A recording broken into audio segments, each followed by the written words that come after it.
Hi friends, and welcome to my old but new channel. I'm so excited you're here. My name's Snappy Peas and I have an unboxing here today, and at the end, if you stay, we will be doing a painting with some of the supplies from this box.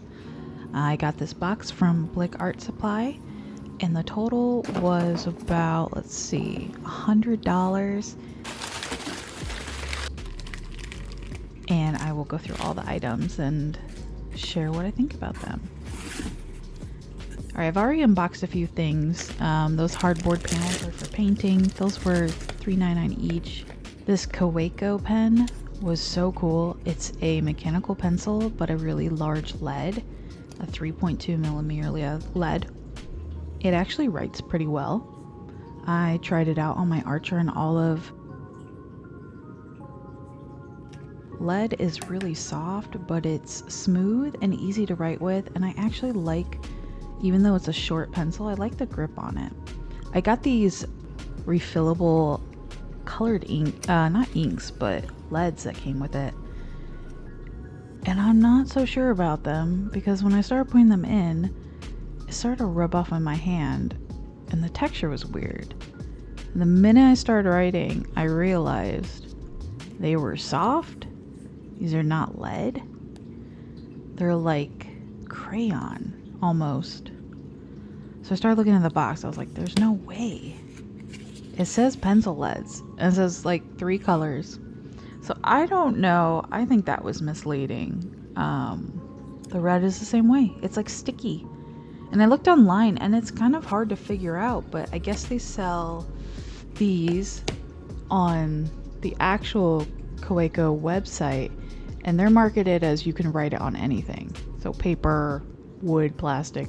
This is me testing out those scissors I got. I need a new pair of just general purpose scissors. These were really cheap. They were like $4.62. They're made out of recycled wood and they actually cut pretty nice. And they're lightweight and the hand grip was pretty good. This is some artist tape. I will be using this to tape off like small details for watercolors. I was drawing over it just to see if you can write on it. I taped it over that weird lead that I used and it definitely peeled it up. These I was so excited for, so I watched a video about poster paints and Japan, and this is like the Yasumoto Niji poster, like tempura, not tempura, they're like acrylic. You'll see me test them out later. These are the Blick Studio Acrylics. This was $18 for this whole pack. They're very small tubes though. I feel like I thought they were bigger. I should have measured them. The paint's good. You'll see me use them later on in this video.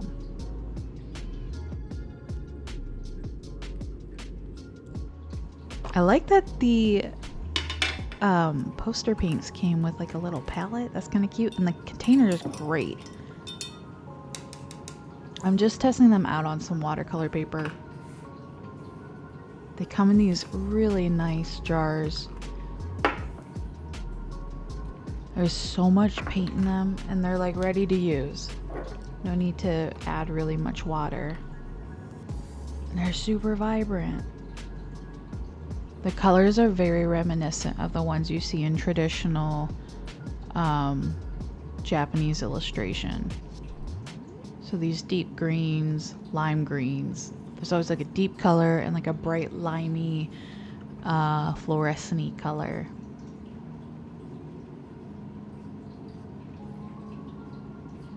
A little bit of paint went a long way. Even tested out if it could spread like watercolor sort of to do washes. It did pretty well. The color is awesome though.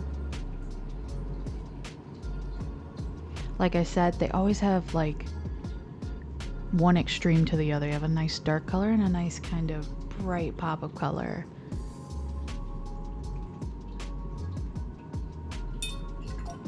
Anyone else love hearing the sound of paintbrushes and water hitting the glass?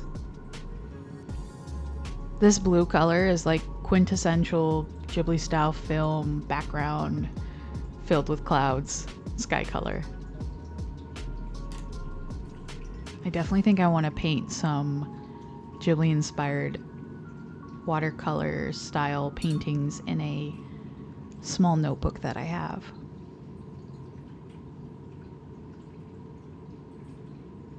There's a similar kind of wash quality to it as well.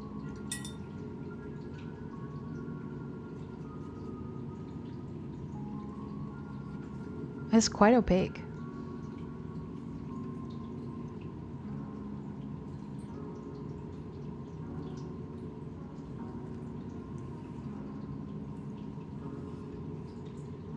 And then here's their bright, like red orange. It's an amazing color. I could see illustrators adoring to use that for like a huge pop background. Paint like a cool animal over top of it with like dark outlines. It'd be very cool.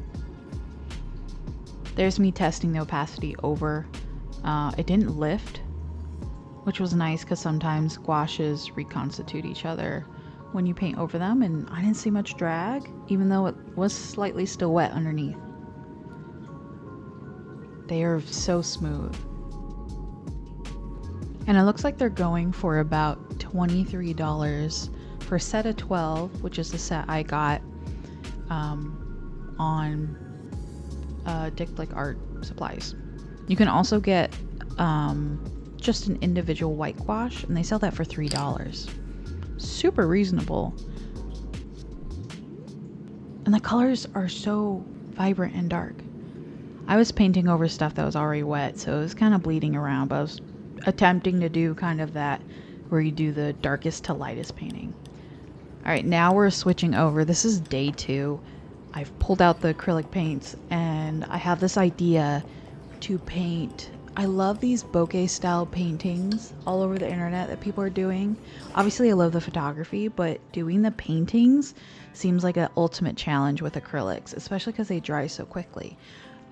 So creating that nice haze around these blurred car lights going through a night scene seems like the perfect challenge.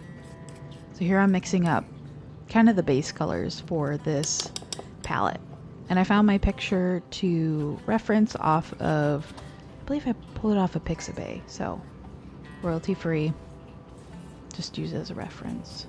A little bit of time skip. I toned it with sienna, burnt sienna, and then I started with my first layer. And then a little bit of a time skip here. We're taking a bristle brush to scrub the edges to create that, like, oh my gosh, what do you call that? That fake bokeh blur that I needed. Just to make it look like a photograph. That stuff's so hard. Another little bit of a time jump.